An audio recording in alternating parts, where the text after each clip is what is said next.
So, hey now. This is the new season of the TNP Podcast. I am here with my friend.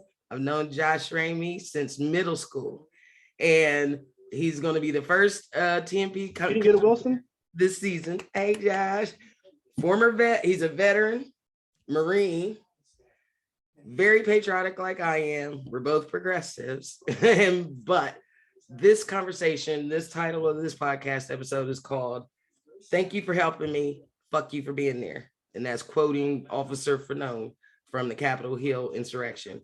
And one of the things that Josh and I have discussed is that how everybody has that day that like 9/11, like JFK, and January 6th for a lot of us is that day. And so I wanted to get your perspective, Josh. Like, what I keep MSNBC on all the time. It's either on swap or in the background, as you can see. So I was just on normal Saturday morning or whatever, watching TV, tune that dude out. I turned it while that fat piece of shit was talking. And then when they started, as you should, right, as I always do, I Right. fast forward, I mute, I don't listen, garbage in, garbage out. But when I saw those people crawling on the building and rushing there, it was like, what the hell? So I saw it from the beginning. What was it? When did you tune in? Like, did you see it from the beginning? I did not. As we've talked before, rewind back to 2016, actually 2015, when Trump won the election. After that time, I deleted my Facebook account immediately. I just wanted nothing to do with it. I didn't like how Facebook, its role that it played. Throughout the 4 years of Trump being president, of course, I consumed, MSNBC and, like cable news, like I always have. I've been a political junkie my entire life, as you know, and majored in political science at Ohio State, and been watching news back from middle school when Reagan was president. And just kind of, were the kind of thing that I do. And but that slowly tapered off as I became like disappointed in the direction that the country was going. And even my military service in the Marine Corps, something I should be proud about. But the fact that I served a country that was capable of electing Trump, really hurt me deeply and made me rethink a lot of things that I thought I knew about this country. So a lot of my USMC gear I actually took down. I wanted to throw it out. My mom wouldn't let me, so it's still in a box at my mom's house. Pretty much the only things that are left is I got a tattoo on my arm and I have the USMC license plates, pretty much to get out of tickets. It worked. But the pride that I have about serving serving my country in the Marine Corps, like that's kind of gone. I got the GI Bill out of it. I can't complain about the deal that I got, but pride in it is long. They died that night. So throughout the years, consumed local news, or not local news, but television news, less and less MSNBC. And we talked about this. I actually picked up hiking as like, a major hobby of mine, where I can like go out into the woods far away. I'm disconnected from the world, and it's just a way of being away from all this madness, but also it's therapeutic to just get out there and just get distance between me and the real world, Right. I was actually on a hike that day. I knew January 6th was happening. And actually, me being a junkie my entire life, back when we were kids, C-SPAN first was a thing, like in the 80s or 90s or whatever. I'd actually watched the January 6th thing a few times back when it was like no one ever knew about it. It was a ceremonial rubber stamp type of thing. Yeah. Kind of See, we're that kind of be like a nerdy kid. Yeah, I had watched that. News people didn't cover, or to be like, on page 3 of the newspaper, like, oh, by the way, Congress met and we certified the election. I'm like, oh yeah, I watched that on TV. So only hardcore nerds like me and you even knew that part of the constitutional process, right? Until now, everyone knows. Done until that's done. Yeah. So I knew it was happening. Of course, the build up and the chatter online and there, the news that there could be some sort of thing going on that day. And I just like, fuck it, I'm just going to go on a hike, right? Yeah. So I know exactly the hike I did out at Shawnee. And people who are maybe listening to this, not from Southern Ohio like we are, Shawnee is about as isolated and desolate as you can get in the state of Ohio. So I no phone connection at all, not connected, so so I'm just going to go burn up 5 or 6 hours. I'll come back and see if anything happened when I get home and, re-enter the world. So in my hike, now I know the timeline around 2 p.m. is when like I think the speech kind of ended, and that's when the crowd started, going towards the Capitol. And it was about 4 o'clock when the madness started. Yeah. I think I have the timeline right. That's about the time Yeah. I'm ending my hike. So I'm getting back to my car. I have XM satellite radio. So a lot of times, I get back to my car, I open the back hatch of my SUV, I sit there and I change my boots, I drink some water, I eat something, I kind of just relax for a minute. And sometimes I, start my car up, put on NPR. And anyone who's listened to like radio news, every so often they have to like reset. They're talking about stuff, but every 10 minutes as part of the radio broadcast routine, every 10 minutes they kind of like reset what they're talking about for new listeners that came in. Such from NPR, right? Yeah. Here we're talking about blah blah blah, and they kind of just reset, because people are, audience members always coming and going. That's just part of the way they do radio. I was smack in the middle of one of those like, alerts. It just reset. Then I started listening. So I had like 5 minutes, and there's like a reporter from NPR reporting live from the Capitol. And this is the first I'm hearing of it. And I'm totally out of the loop. Yeah. And the thing she's talking about, I'm like, what the fuck? Yeah. And she's like, because I had no visual, I had no context, I had nothing. So she's literally talking about in the Capitol, there's people there, they're doing stuff, they're breaking things. And I'm like, what? And I'm waiting for one of those resets, and it seems like it took a half an hour to get to like a reset, because I'm like, it's just not, something's not computing. I don't understand what's going on. I mean, is this like a real thing or like a fictional skit? I don't know, right? Finally, it's probably really only like 3 or 4 minutes, but in my mind, it was like 20 minutes. Yeah. Finally, the NPR is like, okay, we're just to reset, we're talking to our reporter, blah, blah, blah. And there's an insurrection at the Capitol. And what? Hey, who and what now? Yeah. So I immediately, my kind of like post-hike kind of routine, I kind of sped that up really quickly. Yeah. Got in and started driving. Of course, I have the satellite radio the entire time. I have no cell phone signal, so I can't like, look on news or anything like that. But anyone who has like Sirius XM, there's the NPR channel, but there's also like simulcast of CNN and MSNBC, which I have pre-programmed into my Sirius XM. So I immediately started switching channels, and you can't see CNN, but whatever the audio from CNN is, you can hear that. Right. So I could hear that, and and they start talking. There's an insurrection at the Capitol, and they're breaking down barriers, and they're breaking stuff, and they're climbing on the walls, and without the visual, and without the context, and all this is just hitting me in Sound crazy 10 minutes. Yeah, crazy shit. Right? Yeah. Right. I switch over to NBC channel, talking about the same thing. So I start flying home. Anyone familiar with the area, the state route that goes out to Shawnee is State Route 125. And about halfway down is where I pick up a signal once again. And there's a church parking lot there.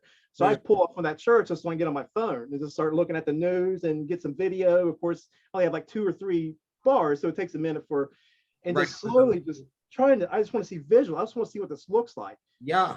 First kind of videos I saw like on Twitter was like, my God, so I immediately, stopped that. I started, driving home legally as fast as possible. Yeah, legally. And, I come home, like, of course I got mud all over me and stuff like that. So I, as fast as I possibly can, I put on like clean clothes so I can go upstairs, turn my TV on. And the first picture I see of like on MSNBC is just like, now the famous picture that everyone has seen of just like that mass of people out in front of the Capitol, and there's 500 fucking Trump flags everywhere, and they're climbing up the fucking walls, and they're breaking shit. Yeah. And that first sign, and the Black Lives Matters protest, wasn't too far before that. And my first reaction is, why aren't they shooting those motherfuckers? Thank you. That was the first fucking thought I had. It's like, if that was black people, if Black Lives Matter, that was going up those Capitol steps like that, there would be a pile of bodies down at the base of that step. That's the first thing that I thought of, like how after the whole summer of riots and the George Floyd and the rubber bullets and the bean bags and the police brutality and escalating and all the shit that was going on, and this is happening and nothing is happening. Hours. I don't hear gunfire.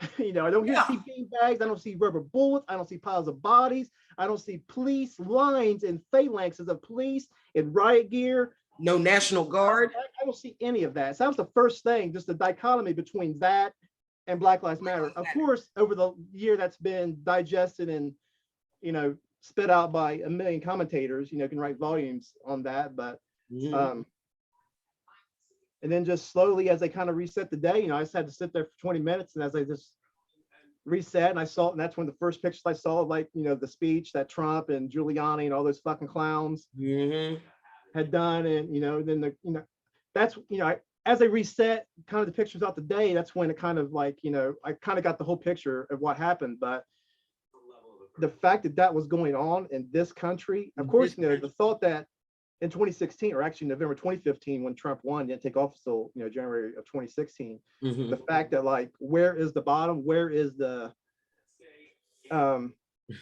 lack of a better, the come to Jesus moment where these people will just stop supporting this bullshit and how un-American this is, and see how fucked up it is. Well, I had lost hope in that, like, kind of not probably around 2017, 2018, especially with COVID. COVID just blew. COVID was it for me too. Any chance I had, or any chance I thought there could be a time where people would turn on Trump and become reasonable people once again, that was that was gone in COVID. But just to see, like, this is just another step, a huge step down, and where is the bottom? And I just cannot believe it. It's still hard to fathom. It's still hard to accept. It still feels like I'm like in a Truman Show. Like, this can't be real. This it feels like this is like a joke, that like I'm the star of a TV show and you guys are all actors. Nope. Be real life. I'm telling you, your reaction, I was watching it live and couldn't believe it. I mean, literally watching the visuals, like, what the hell is happening? And your reaction was the same as I'm telling you, every Black person in this country was like, what the fuck? Right? Like, and we aren't the only ones, right? Like, people like you, like, I mean, it's amazing that there were, even Joe Biden was like, president-elect was like, if this was a bunch of Black people, right? If it were Muslims, we all know how the reaction would have been. And that's you have the exact same reaction. The visual from June and July from the George. Remember, General Milley was walking down the fucking promenade in DC in his fatigues, like he was in Baghdad and shit. Oh yeah. For a peaceful protest, and tear gas episode when Trump wanted to go to the church and hold the Bible upside down and yell it upside down. Yeah, I had people out there from prison guards and wardens with insignias hidden. Yeah, for a peaceful protest. But this can go on for 4 or 5 hours and nothing.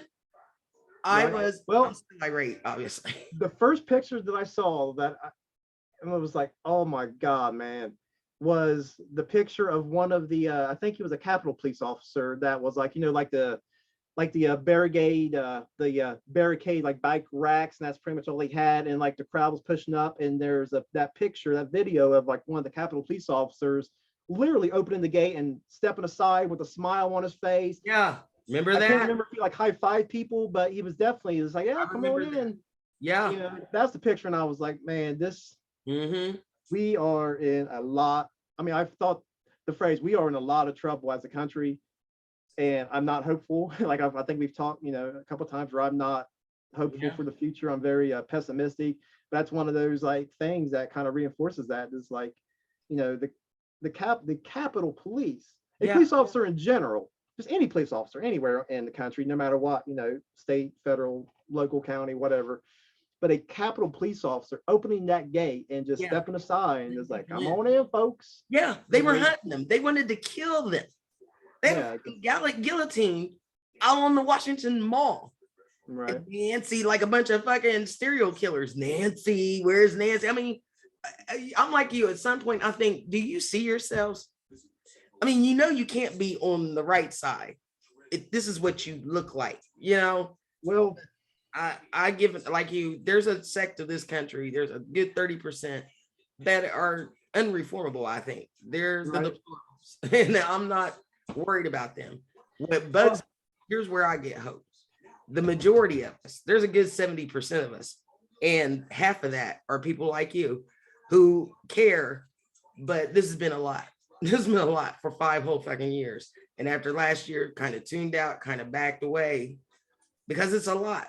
But I believe that there's enough of us who care way more than they do about keeping this democracy, that if we started to get vocal and active, that we can make a difference. And the best medicine for people like this, I think, is shame. They don't have any shame, but embarrassing. Calling them what they are. Again, every time I hear people say these militia groups, these aren't militia groups. Quit giving them that kind of cover. These are terrorist cells. These are domestic terrorists. Like if these were Islamists who were hell bent on the jihad, right? They would call it a terrorist cell. Why is it because there's white boys and white girls that these aren't terrorists? Our FBI has called it a domestic terrorism. So why are we calling malicious still?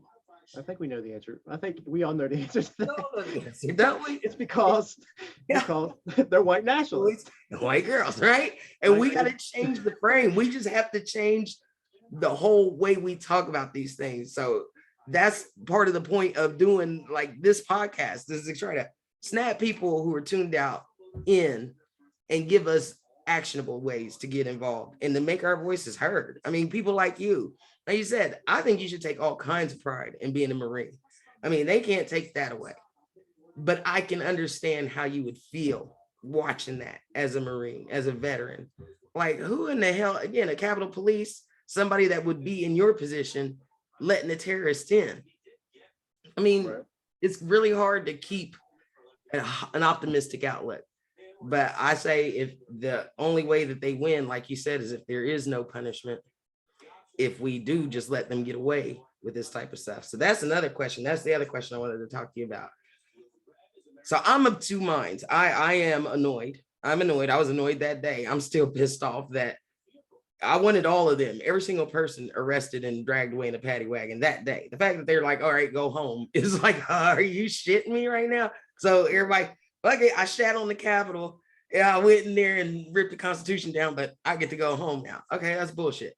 But what pisses me off is that these people were directed. These are idiots. These are dummies. These are easily fooled and gullible people. But there are people in power who directed them and have destroyed their lives this way, doing that. Why are they not in jail? That's one of the major questions that, the only people that seem to be prosecuted are the foot soldiers that were there that day. They're the rank and file,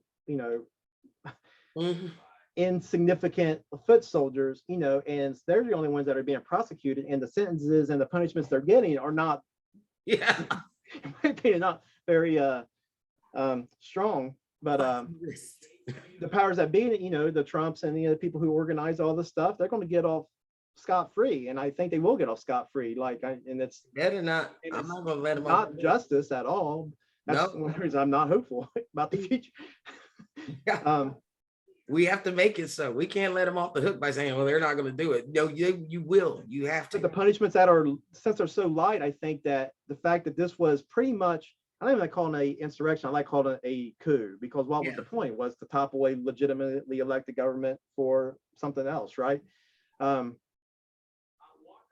But if it goes largely unpunished and it appears that it won't be a failed coup. It'll be a dress rehearsal for the next one. And that's where the real danger is. And I think that is almost inevitable, because Trump hasn't lost a single percentage point in all the misinformation and trying to rewrite history that wasn't that big of a deal, that sort of thing. Almost guarantees that this will happen a second time, especially, the commission, the January 6th commission in Congress, they're very limited because, more than likely, the Democrats will lose the House and Congress overall in the 2022 midterms, like pretty soon here in a few months. We can do something about that. I mean, got to do something. I hope no, but it's just, the party that has the White House always loses seats in the midterms. That's just almost the closest thing to law in political science is that, whatever party has the White House, they will lose seats in the midterms. The Georgians typically don't elect 2 Democratic senators either. Right. So, these are unusual times. And the first thing that, if the Republicans do take over the House, first thing they're going to do is kill the January 6th, Oh yeah. So it's so, this is why. We got to make sure that people that they are aware. Because right now, here's the thing, it's hand in hand with this attack on voting rights. And this is why, like, those 50 Republicans in the Senate that are blocking even letting the voting rights bill be brought to the floor and Schumer and them letting it go don't seem to understand how crucial that is in the ongoing coup, in the dress rehearsal. If they can take secretaries of states and the people responsible for counting the vote and make them partisan, well, then you're right, it's over. And that's what those have changed all over this country. That have already in Texas, what, half of the voter rolls, people vote on the voter rolls have been rejected because they don't fit the new rules. And again, their primaries are happening now. So they're already being denied their vote. So only certain people will get in and get nominated. So we're already late in getting involved. But that's the only way we have to. We can't just say, well, it's all gonna be fucked up. That's exactly how it does get fucked up. Well, one of the harsh realities is that the right wing is a much more organized and much more strategic, and they have been for decades, than the center or the left has been. Yeah. And that's paying off in dividends right now. So like people, who are pro-democracy, we're in the United States, I have to say pro-democracy, like we're a third world country. Yeah. Anywho, those people who, want that, like, they are so far behind in the organizational process and grassroots efforts that the Republicans have been perfecting and over decades. And it's reinforced day in, day out by the Fox machine. It's reinforced day in, day out by right-wing meme culture on Facebook. It's a well-oiled machine, and it's very effective. And the center or the left is not that at all, and that's it's getting steamrolled, and that's why yet another reason why I'm not too hopeful for the future. That's right. But I hope that you're right. I really hope I'm wrong. I hope you get a rub it in my face. No, I was right and you were wrong. But if you had me put money on it, like, I don't think this is obviously not over, and it's not going to turn out well, and it's not going to be over anytime soon. No. But we got to be the disruptors. We have to have our own insurgency. That's what the TNP podcast is. We're disrupting it. Again, I talk to so many people, because people I've always, like you, because I've been a political junkie since elementary school. Like, people are like, ask me political questions. What is this about? Or I heard something about this. What's this all about? And part of the problem is I understand, I watch MSNBC, you watch MSNBC. If you watch the political news or listen to NPR, it's not boring to us. We're following the stories. We understand. But to regular people who are like, want to be entertained only by their televisions and computers, that's too boring. That's gobbledygook. But they'll listen to me if I just tell them flat out what it is, right? And they'll get hyped up about stuff if I tell them just what it is. It's too much political speak. Representative Mahoney, he was saying on Morning Joe the other day, he's like, he has 5 brothers, and he said as soon as he was elected to Congress, he said his brothers told him, see, already you're talking like an asshole. And so why do y'all always talk like assholes? And I think, like, politicians, especially on the Democratic side, are too busy trying to win a dissertation as opposed to just talking to the motherfucking people, because we understand plain ass English. So I'm trying to disrupt. We all got to do something. Right. Politics is the art of persuasion. Right. Well, you mentioned something about how a lot of people don't understand how the system works and that sort of thing. But us political junkies, know stuff like who your senators are, how many Congress people there are, how does the electoral college work. And most people, if you gave Americans like a basic civics test, it would be, the results would be not great. And that's one of the problems with democracies. Assumes that you have a educated and reasonably informed people, and that's one thing that we don't have, and that's one of the major threats. And that doesn't have an easy solution. It absolutely does not have an overnight solution. It really does. Potential, people throw out like things like education. We just need to educate better. Those are things that are easy to say, extremely difficult to do, and it takes decades. You have to toil that field for decades before you can harvest what grows out of it. And it's way too late for any of that, because these people who are so pro-Trump and stuff like that, in charge of the Capitol, just basic civics Mhm. that Oh, they don't understand, they don't know, and that's why they're so easily misinformed and misled about how the system works, how it should work, what are the usual norms, like the unwritten like norms and rules and Yeah. cultural things, the way democracy should work. Yeah.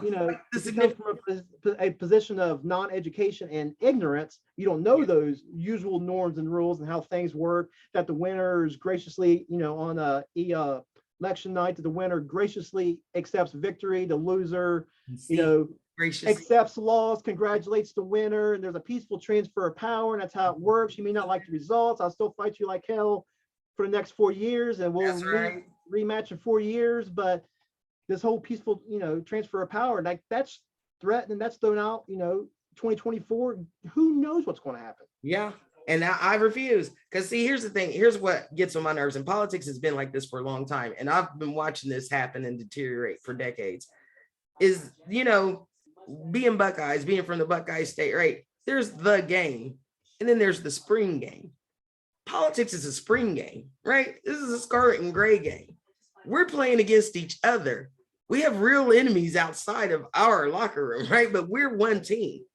We're making each other stronger by doing politics, having one side argue this side to try to come up with the best solution.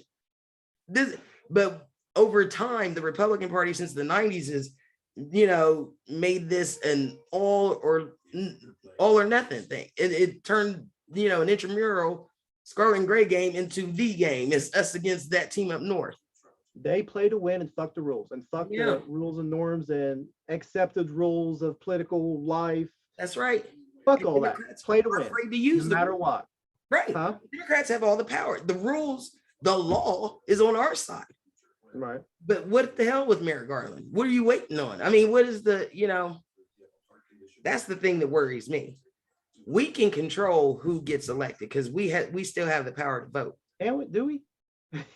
Well, I'll say this, where the theory of a democracy is that the government should mirror the will of the people. Yes. And with the electoral college that favors land over people, the way that, the House districts works with gerrymandering, where every state gets 2 senators, whether you're Wyoming or California. Right. So very consistently, Democrats win the popular vote for the presidency, for U.S. House, for Senate, but very consistently, they have to win much more than 50% to have control of the government. Yeah. And very consistently, Republicans can control government with less than 50%. If that happens, because we do have this weird thing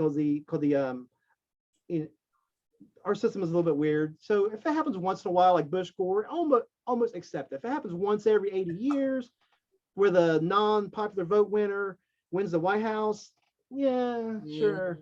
But now it's very consistent over and over and over. Elections, what's the stat that the only Republican who has won the White House with the over 50% of the popular vote was Bush Jr.'s second term. Yeah. So Bush Gore won the popular vote. Bush won his second term, he actually did, but then Obama twice, and then Trump got it with less than to the popular vote. So the only time a Republican has won the White House with more than 50% of the popular vote was Bush Jr.'s second term. That's it. And that's not sustainable. And with like the Senate, Democrats win more votes for the Senate and for the, I think for the House, but it's definitely for the Senate. Definitely for the Senate. Senate. Consistently are usually the minority party. If they are the majority party, it's just barely. Yeah. And that's not sustainable. And the way McConnell has masterfully, yes. I mean, it's evil and it's not justice, but the way Mitch McConnell has masterfully controlled the Supreme Court and left those seats open and did his little evil warlock bullshit that he does. Yes. It's ruled by minority government, and that's not. It's not a democracy. Claimed to be a democracy, and if it happens once in a while, it's a rarity. It's almost like a little fun quirk about our system. But when it's very consistent, it ceases to be a fun quirk and becomes a serious threat. It is a threat, and it has been intentionally since we've had the right to vote. And to change it would need a new constitution. No, that's not going to happen. Yeah, no. And here's the thing. See, we got to get more strategic. This is where, again, I minored in poli-sci from Ohio State accidentally. So we both have a little bit of that. I majored on purpose. You majored on purpose, right? And so here's my plan. Here's what I say. See, Democrats don't think enough. In midterms, here's another thing that happens every midterm. About 25% on either side comes out to vote. What if we made it a goal that we vote like a presidential election? Right. This midterm. Just us, Democrats, progressives. Don't give a fuck about them. Listen, I've told Trisha this, I tell people this all the time. I don't really give a fuck about Trump tards anymore. Listen, I'm not trying to persuade y'all. I don't really give a shit. You know what? I'm done with them. That 30% that's willing to let 500,000 Americans die in 10 months from a virus that we could have contained and say, oh, well, it's my right. You know what? Fuck you. I don't give a damn. More than 500,000 now. It's getting close to 1 million. I think it's like 950,000 last time I checked, but it's getting. The first 10 months, it was 500,000 people in 10 months. I'm done. Tell me more about how much you love Jesus and life and the right to life and you're pro-life. And tell me all about all this bullshit. When you don't give two fucks about 1 million people dying. Not any fucking body. And not only that, you get militant about it. You arm yourself in cosplay military gear. You go charge the Michigan State Capitol. Airplane. You march around Amy Acton's house in a residential neighborhood and force her. Like, get the fuck out of my face with your Christian bullshit. I'm done. I have nothing to say to those idiots. Right. Well, at least you're lucky you live in Columbus, like me in my little rural side of the county out here. Like, like I can tell you, just because I'm unfortunately embedded down here, that there is absolutely no loss of support whatsoever. If anything, it's been solidified. It's reinforced every day by Fox News, AM radio, Facebook. There's still Trump. I drive around. There's still Trump flags everywhere. I see Confederate flags. I see fuck Biden shit or the let's go Brandon stupid ass thing. I see it everywhere. So like you said, like trying to change their minds or trying to persuade anyone, absolutely not. That's a lost cause. That's a waste of time, money, and effort. We're wasting time on this. Yet again, it's one another boxes I can check by why I'm kind of pessimistic about the future, because they'll never consider they're wrong because they're told every single day about how right and just they are. And especially when you have something like, when you think you have religion on your side, it's like with Barry Goldwater. I forget the exact phrase, but the synopsis pretty much is, it's kind of like when the religious right started to become codified and started to become a political force a little bit in, the Goldwater era. It really came to force under Reagan and Bush first. But he was like, I'm terrified of those religious people because they won't compromise. If you believe you have God on your side, if you think you're right and you think God is on your side, you're not going to compromise. You're not going to, ever admit that you're wrong. You're never going to meet in the middle. And that's yet another way that democracy can't work under those, which is why there should be separation of church. And it's reinforced every day. Like, me and Melanie, my wife, and people don't know, is my wife, who also went to high school with us, me and Malika. We have family members who are Trump people, rural Scioto County. It's just the way it is with the baby boomers down here.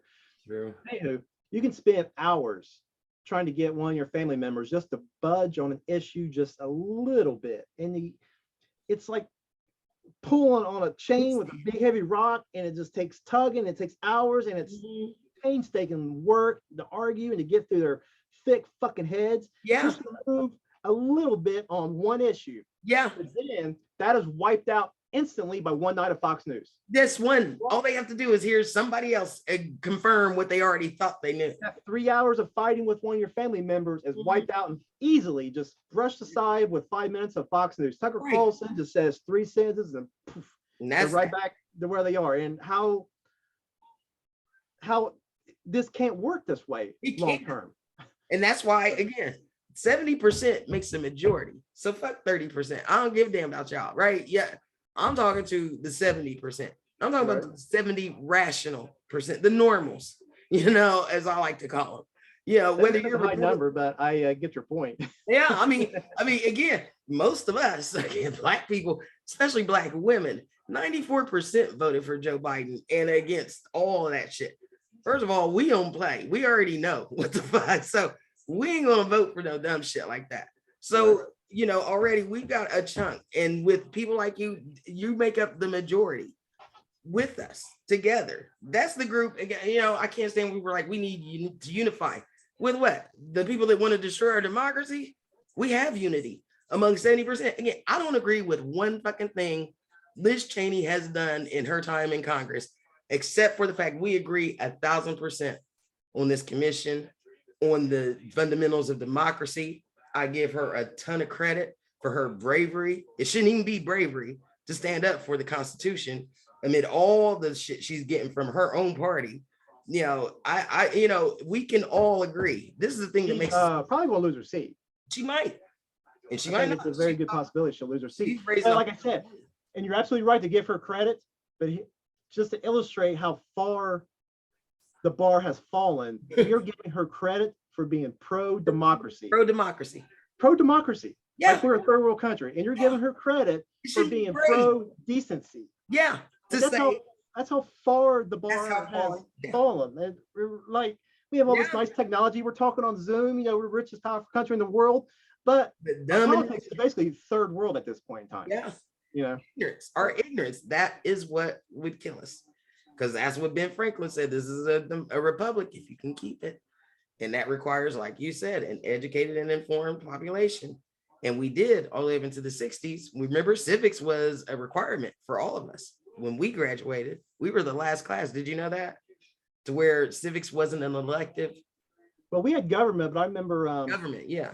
I don't want to mention. I know you know who our government teacher is, but I just don't want to mention any names. And it was a good class. I got along with him, and he liked me because I was, heavily invested in politics. Yeah. For the wrong party at the time, but we can discuss that. Right.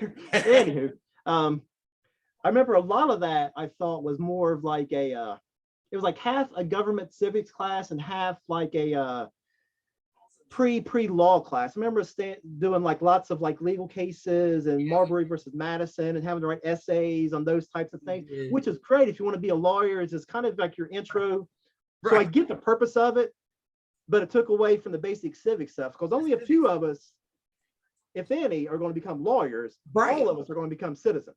That's right. All of us are citizens, and we're all about ready to become voting adult citizens when we turned 18. Only a few of us are going to be law. I mean, it's good to know that stuff just for a general, well-rounded education. Yeah. I thought a little bit too much of the emphasis was on like kind of like a pre-law class for like maybe aspiring law students or people who maybe wanted to see if something in the law, even be like a paralegal, would be something they'd be I think interested in as a career, which is fine. Right. But it took away from the civic stuff. It did. And part of it, we were in college prep and we were both on the scholarship team too. Right. So I think the general class had a lot more to do with just 3 branches of government type stuff. But I think I don't know.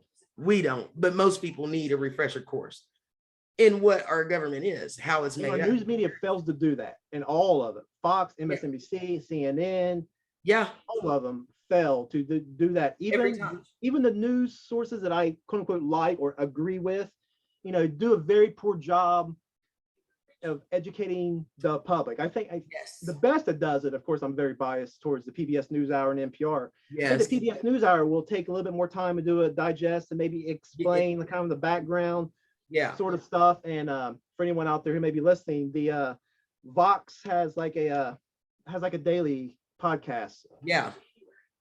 I can tell you, Anywho, it's a good source to get what Today Explained by Vox. I like it. Explain. They do a good job. Whatever is currently going on the news, they'll talk about it, but they also kind of give background info. To educate. But it's not like in the millions of listeners. The effect is very minimal. And most people only watch their local news. So what are you getting in that? Of course.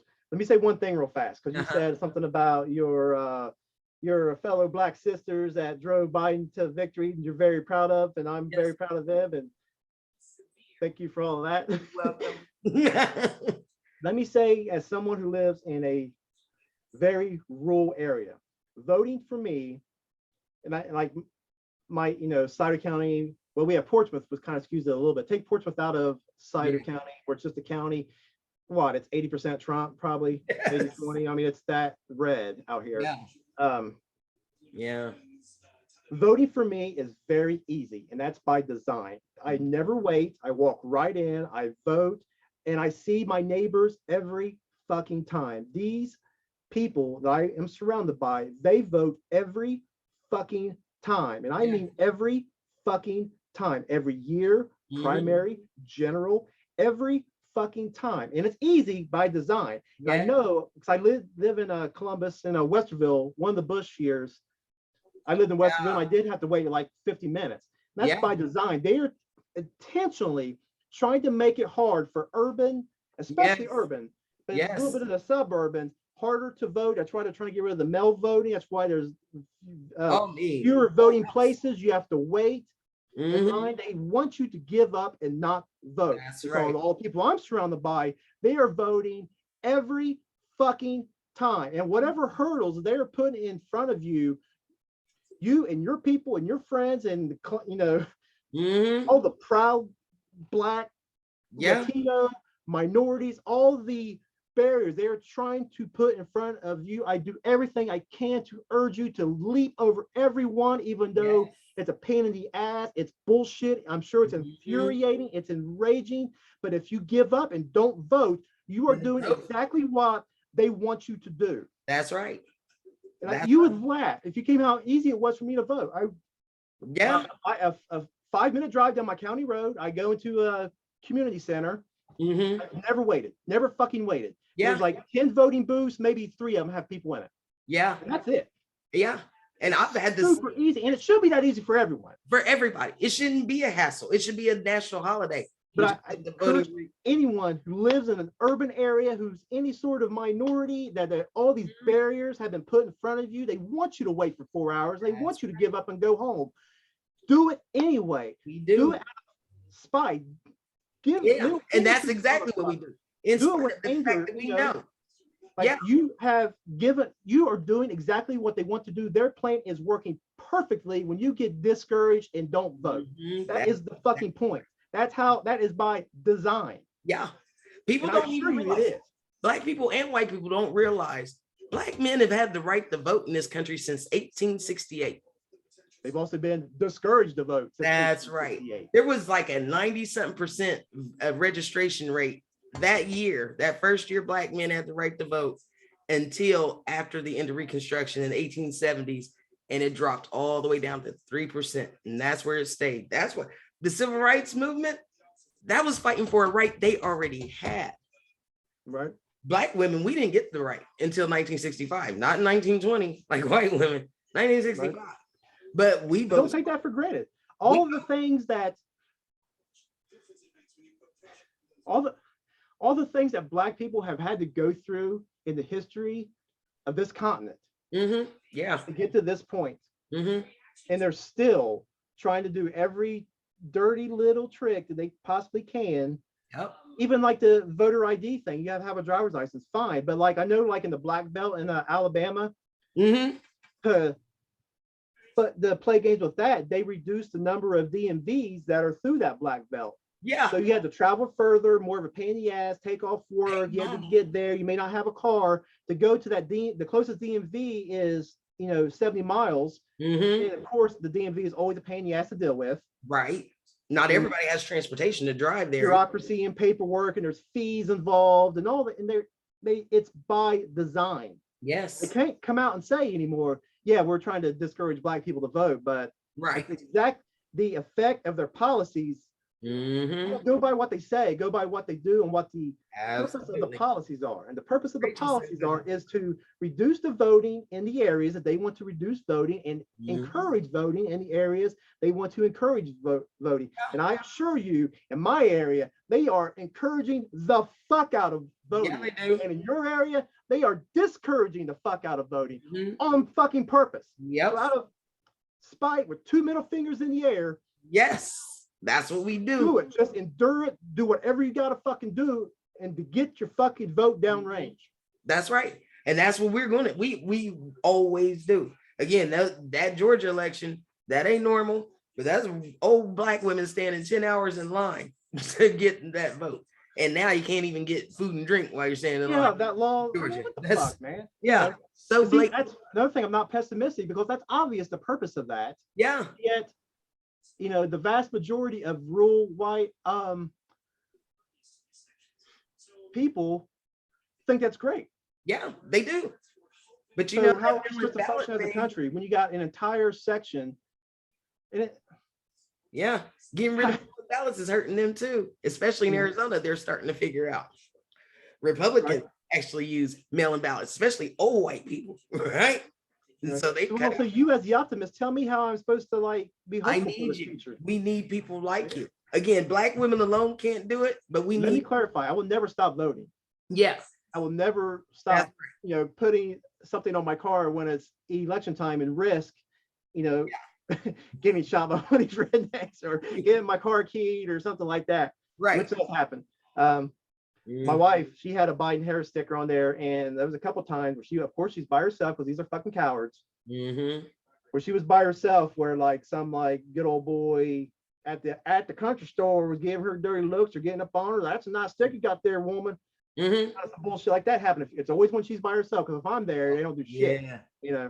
It's going down. Right. And they can't even tell. But how are we supposed to function as a country that's even unified in theory if this is like the two Americas that we live in? That's right. One is anti-democratic and white nationalist, and one is trying to drag everyone else kicking and screaming into the 21st century. Like, drown them out. We overwhelm them. The way that we've been overwhelmed with their bullshit for 5 years, we overwhelm them with our shit. We take back the flag. We're the patriotic ones. If you see on the TNP shop page, I got the website's live. Yay. And on the TNP shop page, I created this shirt because I was watching the Civil War by Ken Burns. And I had never thought, it pissed me off because I realized then I knew every word of Dixie. Like you said, seeing the Confederate flag, we're in Ohio. And then that sign says, this is our heritage. No, it is decidedly the opposite of that here in Ohio. This is the home of the Underground Railroad here, by the way. So, but, I digress. But that's the whole thing. Like all that time, we have all grown up hearing, oh, I wish the land of Dixie, hooray. And I'm like, but what was the Union song during the Civil War? Rally round the flag.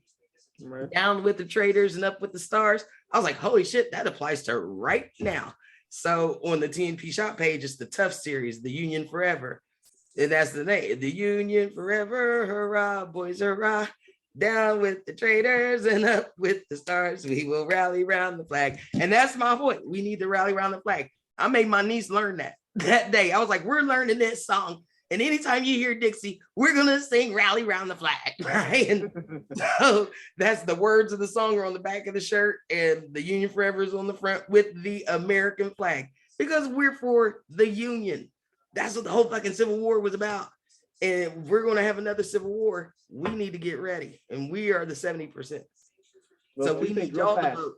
We need y'all to vote like that too. We need the white girls that feel like we do to be like, fuck y'all, help people vote. Once you vote, since it's so easy, go help other people vote.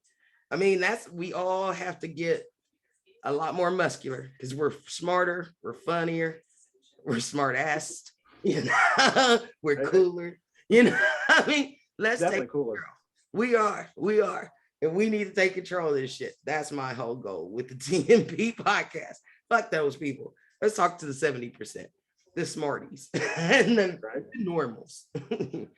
So that was a good one. I'm so glad you joined me, Josh. We're gonna do a lot more of these, because when we talked before we did this, I was like, yes, you were talking about the things that were on your mind, and I'm like, yes, and yes, and yes, we're gonna talk about all those things. So this is the first episode of the new season of the TNP podcast. And thank you so much, Josh Ramey, for joining me. Pleasure. And we'll be talking to you soon again. Thank you.